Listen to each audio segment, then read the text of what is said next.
আসসালামু আলাইকুম। সবাই কেমন আছেন? আশা করি অনেক ভালো আছেন। তো আজকে আমি ভিডিও দেখাবো কিভাবে আপনারা টাইফয়েড জ্বরের যে ভ্যাকসিন নিবন্ধন রয়েছে সেটি করবেন। তো এটি দেখানোর জন্য আমি চলে এসেছি আমার কম্পিউটার ক্রোমে। আপনারা কিন্তু আপনাদের হাতে থাকা মোবাইল ফোনটিতে এটি করতে পারেন। তো আমি এখানে কম্পিউটার ক্রোমে প্রবেশ করতেছি। কম্পিউটার ক্রোমে আসার পর এখানে কিন্তু সার্চ বক্সটি রয়েছে। তো এখানে আমরা মূলত টাইপ করব টাইফয়েড ভ্যাকসিন নিবন্ধন।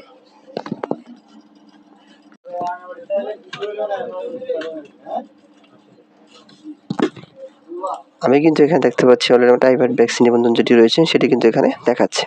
তো এখানে আমরা মূলত একটি এন্টার করব। এন্টার করার সাথে সাথে কিন্তু আমাদের এখানে কিন্তু যে টাইফয়েড ভ্যাকসিন নিবন্ধন করুন এই যে অপশনটি রয়েছে এখানে আমরা এই ওয়েবসাইটটিতে প্রবেশ করব। এই ওয়েবসাইটটিতে প্রবেশ করার সাথে সাথে কিন্তু দেখাচ্ছে এখানে টাইফয়েড ভ্যাকসিন নিবন্ধন করুন। তারপরে আমাদের এখানে জন্ম তারিখ এবং জন্ম নিবন্ধন নম্বর, লিঙ্গ, ক্যাপচা কোড ইত্যাদি কিন্তু চাওয়া হয়েছে। তো এখানে আমরা নিবন্ধন করার জন্য যে কাজটি করব সেটি হচ্ছে আমাদের যে জন্ম নিবন্ধনটি রয়েছে সেই জন্ম নিবন্ধন নাম্বারটি আমরা এখানে বসিয়ে দেব। তো আপনার জন্ম নিবন্ধন দিয়ে দেবেন। আমি আমার জন্ম নিবন্ধন দিচ্ছি। প্রথমে যেহেতু জন্ম তারিখ চাওয়া হয়েছে সেহেতু জন্ম তারিখটি এখানে দিয়ে দেবো আমরা 20 তারিখ 1 মাস 2014।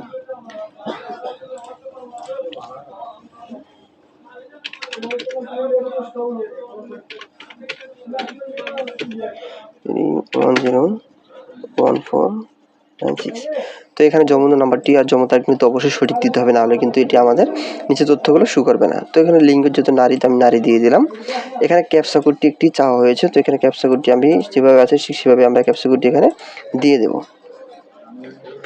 এখানে আমার দেখাচ্ছে LFA8W LFA8W। তো এখানে সবকিছু ঠিক থাকার পরে এখানে যে যাচাই করুন যে অপশনটি রয়েছে আমরা মূলত এই অপশনটিতে একটি ক্লিক করব। তো দেখতে পাচ্ছেন এখানে ক্লিক করার সাথে কিন্তু আমার তথ্যগুলো নাম, মাতার নাম, পিতার নাম সকল তথ্য কিন্তু এখানে দেখাচ্ছে। তো যেহেতু আমার সকল তথ্য এখানে দেখাচ্ছে তার মানে আবার কিন্তু জন্ম নিবন্ধন নাম্বার যেটি দিয়েছে সবকিছু কিন্তু সঠিক রয়েছে। তো এখন একটু স্ক্রল করে নিচে আসলে কিন্তু আমার এখানে মোবাইল নাম্বার চাওয়া হয়েছে। তো এখানে মোবাইল নাম্বারটি আমি এখানে সঠিকভাবে দিয়ে দিচ্ছি।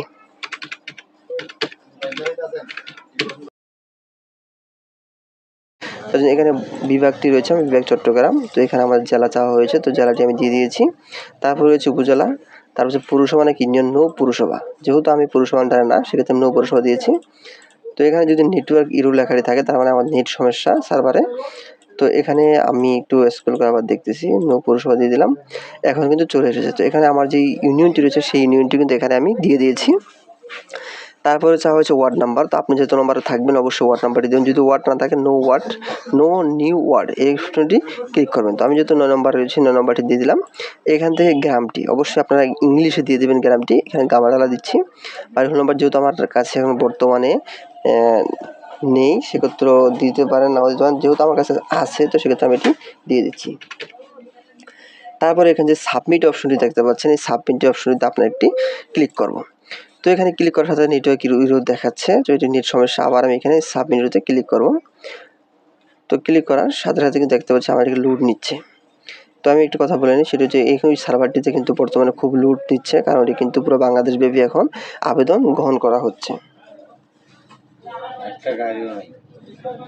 আবার নেটওয়ার্ক ইরর দেখাচ্ছে। তো দেখেন আমাদের কিন্তু এখন ওটিপিটি আমাদের যে নাম্বারটি দেওয়া হয়েছিল নাম্বারটি কিন্তু একটি ওটিপি অলরেডি প্রদান করা হয়েছে। সেই ওটিপিটি আমরা এখানে বসিয়ে দেব। তো আমরা কিন্তু আমাদের মোবাইলে ওটিপিটি সেটি চলে এসেছে। তো ওটিপিটি দেওয়ার পর আমরা এখানে যে সাবমিট অপশনটি রয়েছেন এই সাবমিট অপশনটিতে একটি ক্লিক করব। ক্লিক করার সাথে সাথে দেখা যাচ্ছে কিন্তু আমাদের এখানে আবার লোড নিচ্ছে। আমি আগেই বলেছিলাম। তো দেখতে পাচ্ছি আমার এখানে ভ্যাকসিন নিবন্ধন সম্পূর্ণ হয়েছে। তো এখানে কিন্তু দুটি অপশন দেখাচ্ছে, একটি টাইফয়েড, একটি হচ্ছে মেনিনজাইটিস। তো আমরা যেহেতু টাইফয়েডের জন্য আবেদন করব তো সেক্ষেত্রে এখানে টাইফয়েডের যে নিবন্ধন রয়েছেন এই নিবন্ধনটিতে একটি ক্লিক করব। ক্লিক করার সাথে কিন্তু আমার এখানে সকল তথ্য দেখাচ্ছে আমি যার আবেদনটি করতেছি। তো এখানে নিচে কিন্তু দেখতে পাচ্ছেন টাইফয়েড নিবন্ধন যে অপশনটি আবার দেখাচ্ছে, এখানে একটি ক্লিক করব। ক্লিক করার সাথে সাথে এখানে দুটি অপশন দেখাচ্ছে, একটি হচ্ছে শিক্ষা প্রতিষ্ঠান অন্তর্গত 9 মাস শ্রেণী ও সমান পর্যন্ত সকল শিক্ষার্থী, শিক্ষা প্রতিষ্ঠান বহির্ভূত 9 মাস থেকে 15 বছরের কম বয়সী সকল শিশু। তো যেহেতু আমি স্টুডেন্ট আবেদন করতে সেক্ষেত্রে আমি শিক্ষা প্রতিষ্ঠান অন্তর্গত এটি দিচ্ছি, 9 মাস শ্রেণী ও সমান পর্যন্ত সকল শিক্ষার্থী, এটি ক্লিক করে দেবো। তো এখানে ক্লিক করার সাথে সাথে দেখাচ্ছে কিন্তু অধ্যয়নরত শিক্ষা প্রতিষ্ঠানের তথ্য। তো যে স্টুডেন্ট যে স্কুলে মূলত পড়ালেখা করছে সেই তথ্যটি আমরা এখানে সঠিকভাবে দিয়ে দেবো। তার জন্য এখানে প্রথম বিভাগ দিয়ে দিচ্ছি আমি। বিভাগের পরবর্তী আমাদের চাওয়া হয়েছে জেলা। তো এখানে জেলাতে কোনো তথ্য নেই। আমি আগেই বলেছিলাম নেটওয়ার্ক ইরো যদি দেখায় তাহলে সেক্ষেত্রে কিন্তু নেটের সমস্যা। তো সেক্ষেত্রে আমরা এটা আবার রিফ্রেশ করে নিচ্ছি এখান থেকে। তো এখানে চট্টগ্রাম দিলাম। তো এখানে আমাদের যে জেলাটি সেটি কিন্তু এখন দেখাচ্ছে। তারপরে এখানে আমাদের থানা যেটি থাকবে সেটি দেখাবে। শিক্ষা প্রতিষ্ঠান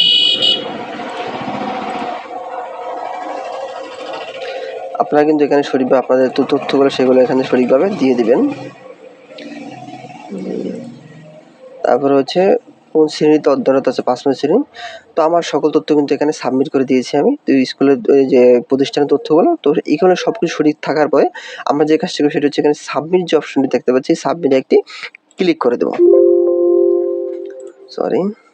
তো এখানে দেখতে পাচ্ছি যে আমার সাবমিট করে দেওয়ার পরে কিন্তু আমার এখানে লেখা আছে টাইফয়েড ভ্যাকসিন নিবন্ধন সময়সূচি, টিকাকরণ সময়সূচি। তো এটির মধ্যে এখানে দেখা যাচ্ছে ভ্যাকসিন কার্ড ডাউনলোড করুন এবং টাইফয়েড ভ্যাকসিন সনদ ডাউনলোড করুন।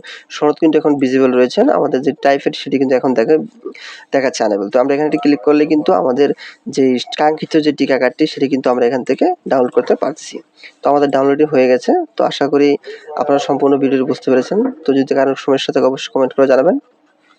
আর যারা নতুন রয়েছেন তারা লাইক করুন। এখানে কিন্তু দেখেন আমাদের টাইপের টিকা কার্ডটি দেখাচ্ছে কিউআর কোড সহ নাম। এটি আমরা মূলত প্রিন্ট করে আমার পরবর্তী কাজের জন্য সংগ্রহ করে রাখবো। তো এতক্ষণ সাথে থাকুন, অসংখ্য ধন্যবাদ। সবাই ভালো থাকবেন। আসসালামু আলাইকুম।